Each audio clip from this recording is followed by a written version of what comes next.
আমাদের জীবনে মানে এক দিন তো দূরের কথা, 1 ঘন্টাও মনে হয় এই ধরনের বাক্য ছাড়া আমরা আমাদের মনের ভাব প্রকাশ করতে পারবো না।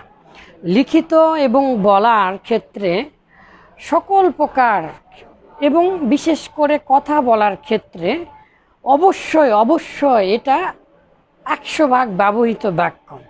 অনেক সময় আমরা এই ধরনের বাক্য না জানার কারণে আমরা ভালো আরবি ভালো ইংরেজি পারি না। আসলে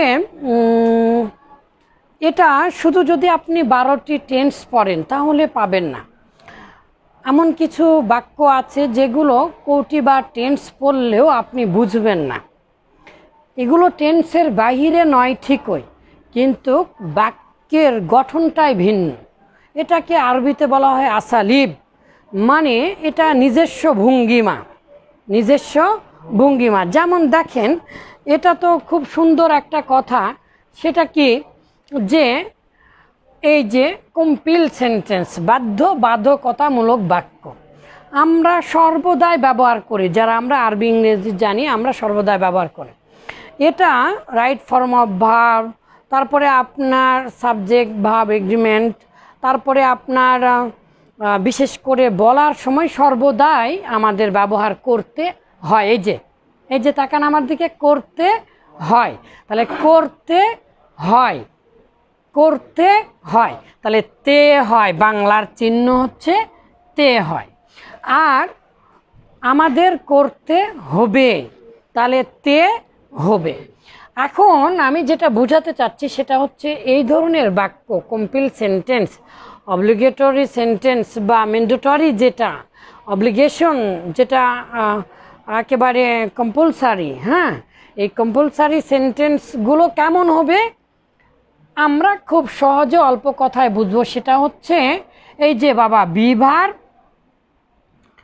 ভার্বের পরে এই যে কি দিয়েছি, টু। তাহলে এমনিতে বি ভার্ব হলে তো ক্রিয়াবিহীন বাক্য বা বি প্লাস কমপ্লিমেন্ট আসে, আমরা জানি। কিন্তু বি ভার্বের পরে কি আসতে হবে, টু আসতে হবে। আমরা জানি টু মানে তে। ভার্বের আগে যখন টু দেওয়া হবে, ইংরেজি ভাষায় ভার্বের আগে যখন কি দেব বাবা, টু দেব, তখন সাধারণত বাংলা ভাষাতে ওই ক্রিয়ার শেষে কি হয়, তে হয়। তাহলে বি প্লাস টু যখন হবে, এটা ইংরেজি ভাষার একটা বিশেষ বৈশিষ্ট্য। যেমন এখানে যেমন বি ভার্বের পরে টু দিয়ে ব্যবহার করা হচ্ছে এরকম, আবার হ্যাভ ভার্বের পরে যদি টু আসে তাহলে হবে আবার তে হবে। এটা ফিউচার ফর্ম মূলত, আর এটা মূলত প্রেজেন্ট ফর্মে আছে, এটারও ফিউচার করা যাবে, ঠিক আছে। তো যেহেতু এটা বি ভার্ব, এটাও যেহেতু ভার্ব, হ্যাভ ভার্ব, তাহলে ভার্ব হলে আমরা জানি কি যে তার একটা করে 3টা করে রূপ হবে, প্রেজেন্ট, পাস্ট, ফিউচার। আচ্ছা, তাহলে এখানে একটা জিনিস শুধু বলে নেই যে আরবিতেও এটা একটা বিশেষ নিয়মে হয়, এমনকি বাংলাতেও হয়, আমরা এক্ষুনি জানবো সেটা। তো আরবিতে যেটা হয়, আলার পরে আন আসে, আর ইয়াজিবু শব্দের পরে আন আসে, লাজিম আসে, আর অন্যান্য অনেকগুলো পদ্ধতি আছে। তাহলে ইংলিশে 2টি আর আরবিতেও প্রধান 2টি শুধু আমি দেখালাম। আর আমরা জানি আন আসলে তারপরে কি দিতে হয় বাবা, ফেলে মোজারে দিতে হয়। আর ওই মোজারেকে আনটা এসে কি দেয় বাবা, জবর দেয়। তখন এটাকে আমরা কি বলি, আন আল মাজদা রিয়া। তাহলে এখন আমরা যেহেতু ইংরেজি জানছি, ইংলিশ শিখছি, এজন্য এই ইংরেজিতে মূলত কয়টা রূপ দেখতে পাচ্ছি বাবা, এই যে বাধ্যকতামূলক বাক্য, মানে কোনো কাজ করতেই হবে, করতেই হয়। আর যেহেতু হয় এসেছে, তাহলে আমরা জানি হয় হচ্ছে, হয়েছে, হবে, হয়েছিল, হচ্ছিল, তাই না। তাহলে এগুলো দিয়ে হবে, তার মানে এগুলোতে কন্টিনিউয়াস এগুলো ফর্ম হবে। তাহলে আমরা একটু উদাহরণে গেলে আরও ক্লিয়ার হবে। আব্বা জানেরা দেখেন তো, এই টুটা বাদ দিলে কি জীবনে পড়া সম্ভব? আই অ্যাম রেড মানে আমাকে পড়া হয় হবে। তাহলে এটা তাহলে কি ফর্ম হয়ে যাবে, ভয়েস বা প্যাসিভ ভয়েস ফর্ম হয়ে যাবে। কিন্তু এই যে টুটা দিয়েছি, এই তো ভার্বের আগে টু, আবার বি ভার্বের পরে টু, ভার্বের আগে টু, আবার বি ভার্বের পরে টু।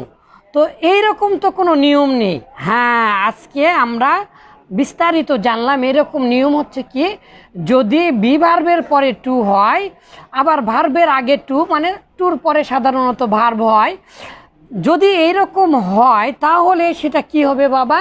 এই যে বাধ্যবাধকতামূলক বাক্য হবে। তাহলে আই অ্যাম টু রিড মানে আমাকে পড়তে হয়। এই যে দেখেন বাংলা ভাষার এখানে আবার বৈশিষ্ট্য, আই মানে তো আমি, আই মানে আমি, কিন্তু এই বাক্যে যদি বলেন আমি হই পড়তে, হবে? বাংলা ভাষায় মিলানো যাবে না। ইংরেজিতে যেমন একটা বৈশিষ্ট্য আই দিয়ে হচ্ছে, আরবিতে যেমন আলা আন ইয়াজিবু আন দিয়ে হচ্ছে, বাংলা ভাষায়ও এই বাক্যগুলোকে আমরা আয়ের জায়গায় বলি আমাকে। কি বলি? আমাকে যেতে হয়, আমাকে পড়তে হয়, আমাকে খেতে হয়, ঠিক আছে, আমাকে বুঝাতে হয়। তাহলে বুঝানোর ইংরেজি কি বাবা? ইংলিশ হচ্ছে কনভেন্স। তাহলে আই অ্যাম টু কনভেন্স, আমাকে বুঝাতে হয়, আই অ্যাম টু কনভেন্স, আমাকে বুঝাতে হয়। তাহলে আমাকে বুঝাতে হয়, আমাকে পড়তে হয়, আমাকে যেতে হয়, তোমাকে যেতে হয় সেখানে। তাহলে যেতে হয়, কি আছে বাবা? তে হয়। তাহলে আমরা জানি এই যে ভার্বের আগে টু দিলেই তে পাওয়া যায়, তাহলে যে তে পেয়ে গেলাম। আর যখন যেতে হয়, যেতে হয় তোমাকে, যেহেতু ইউ মানে তুমি, কিন্তু বাংলা ভাষায় তো এই ইউ এর অর্থ আর তুমি থাকবে না, এই ধরনের বাধ্যবাধকতামূলক বাক্যে তোমাকে হবে। তাহলে তোমাকে যেতে হয়। যদি তে হয়, এই যে হয়ের আগে তে দেখতে পাচ্ছি, যদি তে হয় তাহলে কি হবে? তাহলে যে ইউ আর টু গো দেয়ার, তোমাকে যেতে হয়। এই টুটা দেওয়ার কারণে এই পরিস্থিতি তৈরি হলো আব্বা জানেরা, তাই না? তাহলে বি ভার্বের পরে যদি টু দেই তাহলে আমরা বাধ্যবাধকতামূলক বাক্য পাই। কি পাই বাবা? বাধ্যবাধকতামূলক বাক্য পাই। যেমন you are to understand this, you are to understand this, তোমাকে সবসময় কি বুঝতে হয়, তাহলে তোমাকে বুঝতে হয়, ইউ আর টু আন্ডারস্ট্যান্ড। তাহলে তোমাকে তাকে বুঝতে হয়, এক ধরনের বাধ্যতামূলক, তোমাকে তাকে বুঝে চলতে হয়, তাকে বুঝতে হয়, তাই না? তাহলে you are to understand him, তাকে বুঝতে হয়, তোমাকে তাকে বুঝতে হয়। তো এরকমভাবে অসংখ্য বাক্য আছে, আমরা ইনশাল্লাহ বিস্তারিত দেখব। এগুলোর উপরে বইও লেখা আছে অসংখ্য। আচ্ছা, আমরা তাহলে দ্বিতীয় বাক্যে যাই, ইয়াজিবু আন। আর এটা আলা দিলেই হবে, আলাইনা আমাদের উপরে, আলাইনা আন না ফাহামা আমাদেরকে বুঝতে হয়, আলাইনা আন নুফহিমা কুম আমাদেরকে তোমাদেরকে বুঝাতে হয়, তাই না? তাহলে আলাইয়ান আযহাবা আমাকে যেতে হয়, এরকমভাবে আর কি হবে। আর ইয়াজিবু আলা, ইয়াজিবু আন এগুলো আসে, ইয়াজিবু আলা আন, ইয়াজিবু আলা ইত্যাদি। আচ্ছা, তাহলে দ্বিতীয় নাম্বার পদ্ধতিটা কি? Have to plus verb. তাহলে আমরা কি বুঝতে পারছি জানেন বাবা? সাহায্যকারী বা যেগুলো সেমি মডাল, আবার যেগুলো মেইন অক্সিলারি ভার্ব, যেগুলো নিজে নিজেই স্বয়ংসম্পূর্ণ ভার্ব হতে পারে, যেমন ডু, বি, হ্যাভ, এগুলো নিজে নিজেই হতে পারে, আবার সাহায্যও করতে পারে।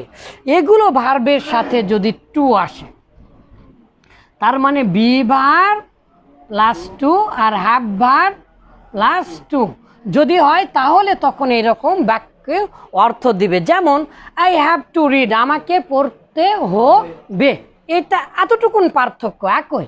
মূলত এটা দিয়েও এটা প্রকাশ করা যায়, এটা দিয়েও মূলত এটা প্রকাশ করা যায়, এবং আরবিরা যারা নেটিভ আছে তারা ব্যবহার করে। কিন্তু এতটুকুন পার্থক্য, এটা হচ্ছে আমাকে পড়তে হয় আর আমাকে পড়তে হবে, আমাকে পড়তে হবে। এটা এক ধরনের ফিউচার ফর্ম হলেও এটা মূলত প্রেজেন্ট ফর্ম, কিন্তু কি স্ট্রাকচারটা বাংলা ভাষায় এর অর্থটা মূলত ফিউচারের জন্য। তাহলে আই হ্যাভ টু রিড, আসলে মূলত কি ফিউচার বাবা হবে দেখে বুঝবেন না যে করতে, আসলে এটা একটা বাধ্যবাধকতামূলক, এটা আবার বাংলা ভাষার বৈশিষ্ট্য।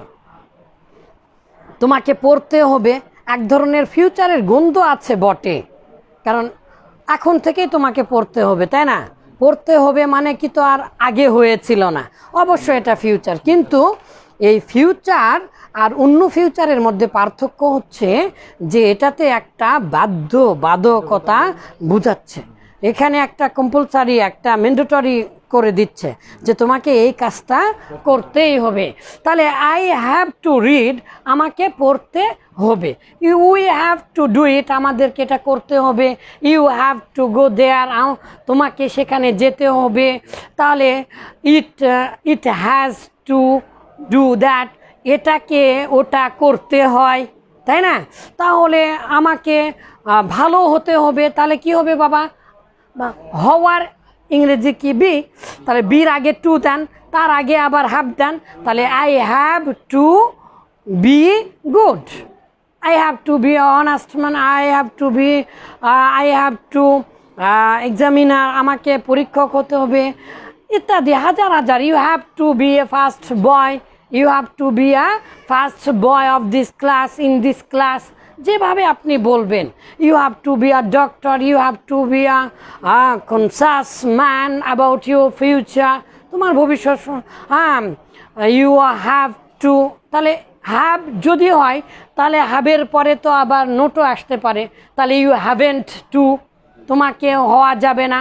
আনকনসাস প্রসেস মানে সাবকনসাস, অবচেতন মনে আপনার হওয়া যাবে না, ইত্যাদি শত শত বাক্য এখন আপনি নিজেই বলতে পারবেন। তাহলে I have to go, I have to read, I have to do, I have two, যেটা খুশি আপনি বলতে পারবেন। শুধু শর্ত কি বাবা? হ্যাভের পরে টু, তারপরে ভার্ব। তাহলে কি হবে? যেহেতু আই মানে আর আমি না, বাংলা ভাষায় এটা একটা বৈশিষ্ট্য, এই ধরনের বাক্যে কি হবে? আমাকে। তাহলে ইউ থাকলে, উই থাকলে, তাহলে আমাদেরকে এটা করতে হয়।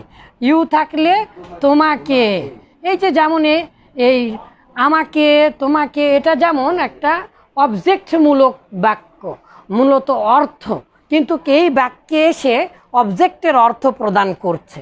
যেমন এটা বাংলা ভাষার একটা নিজস্ব বৈশিষ্ট্য, ঠিক তেমনি ইংরেজি ভাষার বৈশিষ্ট্য হচ্ছে বি ভার্বের পরে টু দিলে তে হয়, মানে বাধ্যবাধকতামূলক বুঝায়, আর হ্যাভ ভার্বের পরে টু দিলে তারপরে ভার্ব দিলে তে হবে, এটাও বাধ্যবাধকতা মূলত বুঝায়। অরিজিনাল বাক্য মূলত এটা।